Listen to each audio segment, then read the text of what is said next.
Alright, so let's jump in. First up, we have unified Korea. For over 60 years, the region of North and South Korea have been divided by a Korean Demilitarized Zone, or a KDZ. And while they have avoided major conflicts since then, this could really change. Now, whether both nations go to war or have a peaceful agreement, a unified North and South Korea could be formed in the next 10 years, especially with the potential collapse of North Korea's government and economy. Yeah, this could speed up this unification process. The next country that we could see popping up is Scotland. Yeah, although yes, Scotland is a country that is part of the United Kingdom and Great Britain, calls for Scotland to break away from the United Kingdom have actually been growing.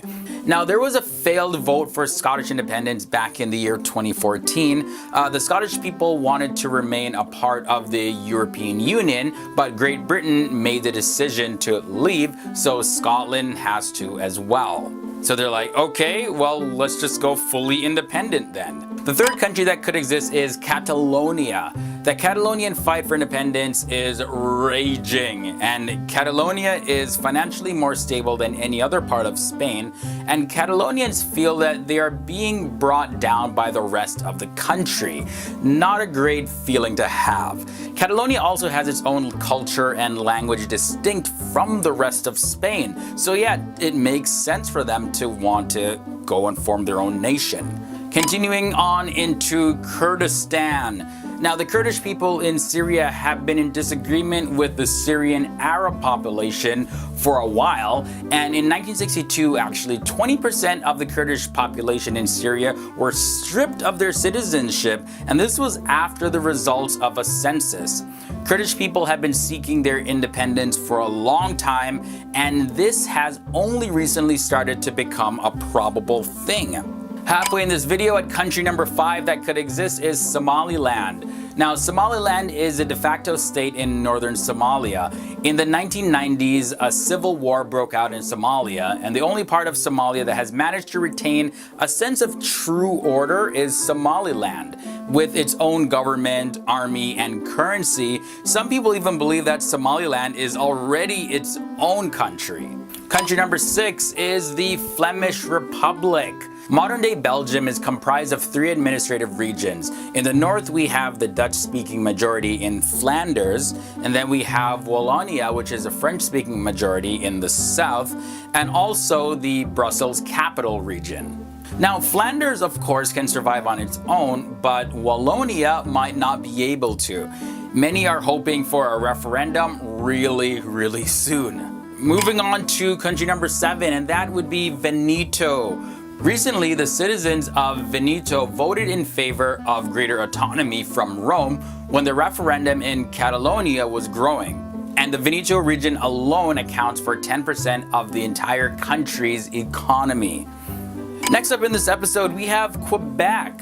French speakers in the Canadian province of Quebec in the past have pushed for their own country. But more recently, Quebec has been basing its decision to become independent, all based on the results of the Scottish and Catalan referendums. And Quebec's interest in Catalonian independence really shows that they would like their own movement to gain even more momentum going forward. So who knows, the whole province of Quebec could be its own country. Now, the second last country that we might see is Texas. Now, while the likelihood of an independent Texas is very low, there's still a chance that they could separate from US. One of the major reasons is because Texas has such a rich history, and people have always felt a bit independent from the United States. And last is California. So like Texas, another large US state that has entertained the idea of independence is California. Now, California is the most populous state in the US and one of the wealthiest as well. So if this whole Cal-exit movement were to be really a thing and were to happen, that would drastically reshape the whole foundation of America as well as the rest of the world. All right, coming in at number 10, we have Murawari. Now, some have asked, why is it that Queen Elizabeth II of England, as a constitutional monarch of Australia, still has the right to govern the Murawari Republic? Well, a country can claim authority over another territory in just 3 ways: by winning a war, signing a treaty, or occupying previously unoccupied land. Here's the strange thing though. No one in Murawari remembers ever signing a treaty nor fighting a war, and they'd been living there long before the Europeans appeared. The Murawari Republic is a micronation that declared its independence from Australia in 2013, claiming territory straddling the border of the states of New South Wales and Queensland within Australia. Now, of course, neither the government of Australia nor the Queen of England have acknowledged the Declaration of Independence, and their independence has been wholly unrecognized around the globe. All right, our next non-country today is West Papua. At the end of Dutch colonization in the 1960s, they transferred control of the region to the Indonesian government as part of the New York Agreement. At this time, Indonesians took over, promising all residents of West Papua a vote to determine the future of the land. However, when it came down to the vote, only 1,025 tribal leaders were specially handpicked by the Indonesian government to represent nearly 1 million Papuans. And it was quite suspicious because at the time, the tribal leaders all voted to remain part of Indonesia. Years afterwards, some said that the so-called act of free choice had not felt particularly free or representative of all Papuans. West Papua was legally created as a province in 1999, but it was not inaugurated until 2003. Consisting of 12 regencies and 1 city, the province enjoys a special autonomous status as granted by Indonesian legislation, but it is still not recognized as an independent nation. Moving on to Tibet. Alright, Tibet declared its independence from China in 1913 without the recognition of the Chinese Republican government. The region maintained its autonomy until 1951, when, following the Battle of Chamdo, Tibet was occupied and incorporated into the People's Republic of China, and the previous Tibetan government was abolished in 1959 after a failed uprising. However, today, China governs western and central Tibet as the Tibet Autonomous Region, while the eastern areas are now mostly ethnic autonomous prefectures. There are still tensions regarding Tibet's political status. Coming in at number 7, we have the Isle or Island of Man. This is an island and self-governing British Crown dependency in the Irish Sea between Great Britain and Northern Ireland. The head of the state, Queen Elizabeth II, we seem to be seeing a pattern here, holds the title Lord of Man and is represented by a lieutenant governor. The United Kingdom is responsible for the island's military defense as well. That being said, it's really interesting to note that this island has always retained its internal self-government, governing the island since the Vikings arrived in the 18th century. In fact, to talk about their governing, in 1881, the Isle of Man Parliament, Tynwald, became the first national legislative body in the entire world to give women the right to vote in a general election. Although this excluded married women for some reason. It is still pretty awesome that such a little non-nation was the first to make what was seen as a progressive move for the times. Have you ever heard of a place called La Mosquita? The South Caribbean Coast Autonomous Region is one of 2 autonomous regions in Nicaragua. Bordering the Caribbean Sea, it contains part of the region known as the Mosquito Coast. After selecting a new leader in 2009, the Council of Elders made a declaration stating that from this day forward, La Mosquita would be independent from the rest of Nicaragua. Locals celebrated as the great judge of the nation of La Mosquita, Hector Williams, made reference to 1894, the year his homeland lost its autonomy, stating that people have been waiting and waiting for this moment for 115 years. Alright, coming in at our halfway point today in our video, we have Transnistria, officially the Pridnestrovian Moldovan Republic, or PMR, is an unrecognized breakaway state located in the narrow strip of land between the river Dniester and the Moldovan-Ukrainian border that is internationally recognized as part of Moldova. Now, Transnistria is an unrecognized but de facto independent semi-presidential republic with its own government, parliament, military, police, postal system, currency, and vehicle registration.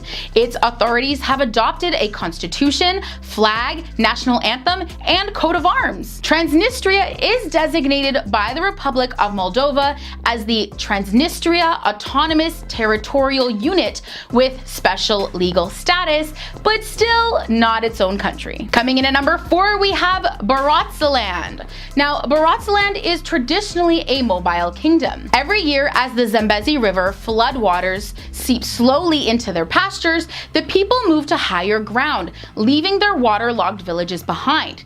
The kingdom's history stretches back 5 centuries, but during colonial times, Barotseland was a British protectorate governed alongside Northern Rhodesia, but with greater autonomy. When independence came, Barotseland was supposed to maintain that element of self-rule, but successive Zambian governments promised then failed to honor the deal. In 2012, the royal household announced a peaceful disengagement from Zambia. However, still not considered an independent nation. All right, our next country, but not country, is Somaliland.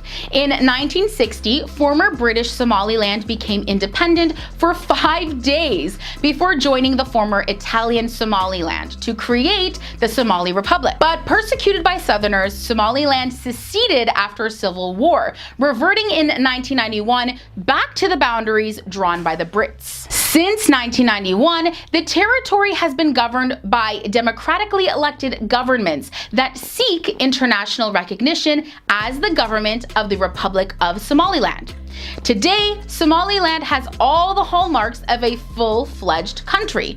Its own parliament, currency, car registration, even biometric passports. However, Somaliland's self-proclaimed independence has not been officially recognized by any country or international organization. All right, this next one you might be a little bit more familiar with, the Republic of Lakota. The Republic of Lakota is a proposed independent republic in North America for the Lakota people and other people.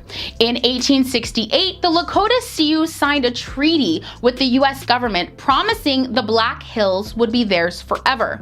A few years later, gold was discovered, and I mean, guys, it's no surprise that the government changed its mind, reneging on the deal they had promised. Over a century later, a US judge awarded compensation for the land at, get this, 1877 prices plus interest. But the Lakota Sioux won't take the money. To them, the Black Hills are sacred and not for sale.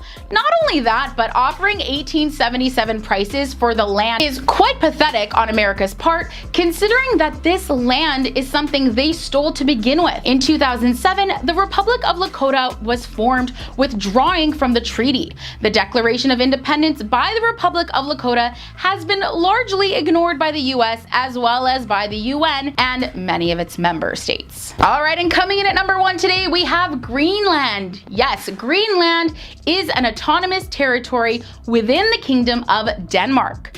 Though physiographically a part of the continent of North America, Greenland has always been politically and culturally associated with Europe for more than a millennium. In 2009, Queen Margaret II of Denmark traveled to Greenland to give it self-rule. While there, she delivered the self-governance law to Greenland's parliament, so ending 300 years of Danish authority. Under the law, the Queen remained Greenland's head of state, but the world's largest island now gained control of its police force and justice system. Greenlandic, which is spoken by nearly all of the residents, became the official language. This was the penultimate step, they say, towards hopefully what will soon be full independence. Okay, so country number 1 is North Korea. North Korea continues to follow a policy of self-reliance under Kim Jong-un, using only the resources that they have within their borders and with some aid from Russia and China. But North Korea doesn't have enough resources to survive the next 20 years. At some point, they are going to have to reach out and expand trade with other countries, or they'll collapse. The next country is Belgium. So the country of Belgium is split into two halves, Flanders and Wallonia. Wallonia is in the south of Belgium, an area which is made up of mostly French-speaking people, and many Wallonians either want their own independent country or to be a part of France. Now, North Belgium is known as Flanders, and the people are ethnically Flemish and really want an independent Flanders. China is country number 3. Despite having one of the largest militaries in the entire world and one of the world's most powerful economies, China has not been responsible in protecting its people from the severe environmental problems in the country. So check this out, guys. More than 50% of the country's rivers and reservoirs are polluted, and China is expected to have used up all its drinkable water by the year 2030. Moving on now to Iraq. Alright, so there's 3 groups that are dominating Iraq at the moment. We have the Kurds in the north, we have the Sunnis in the west, and the Shiites in the south. Now, a lot of international attention was brought to how divided Iraq actually was. And in order for Iraq to be unified, experts are saying that the Kurds will have to surrender their control of the north, and the Islamic State will have to be defeated, and the Sunnis, Kurds, and Shiites will have to agree to live in peace under one nation again. Okay, now looking at the United Kingdom, right? So Scotland may not have won their independence, but they are still fighting to achieve it, especially after Brexit when the UK left the European Union. There are also movements to break away from the United Kingdom in Wales and Northern Ireland and become independent. Country number 6 in this episode is the United States. Many of the states in the United States have been trying to break away from the Union for a very long time. Now, if these deep-rooted political and cultural differences aren't resolved anytime soon, many of the states could break free within the next 20 years. The 2 states most likely to break away are Alaska and Texas. And after Donald Trump was elected president, we even saw a movement for California to break away from the US. Now, another country that could collapse within the next 10 years or so is the Maldives. Maldives is a popular and luxury destination for anyone looking to just get away, you know, but unfortunately, due to the rising sea levels, this paradise island is in grave danger. The Maldives archipelago, or the group of islands, are at risk of sinking, and its president has started to make preparations just in case. And then now we have Spain, and Spain has been on the verge of collapse since 2008. Between 2008 and 2013, the Spanish financial crisis, also known as the Great Recession of Spain, had the country deal with the European sovereign debt crisis. Despite improvements in their economy since the year 2013, the economy isn't their only concern. You see, the Catalonian independence movement in Spain is going full force right now, so yeah, it could leave Spain divided and cause a collapse.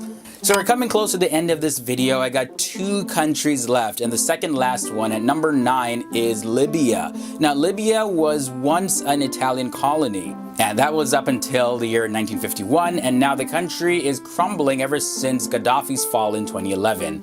Now, it used to be separated into 3 regions, right? And the people living there still remain divided. Now, our final country, well, they're not a country at all, but you see, Islamic State, yeah, they're not a country. I had to throw them here, though, because I really want to see them crumble. And they've been rising to power really quick. However, its list of enemies is continuously growing, which means that it will not be able to survive unless it either defeats its enemies or makes peace within Syria, Iraq, Saudi Arabia, Iran, and the United States.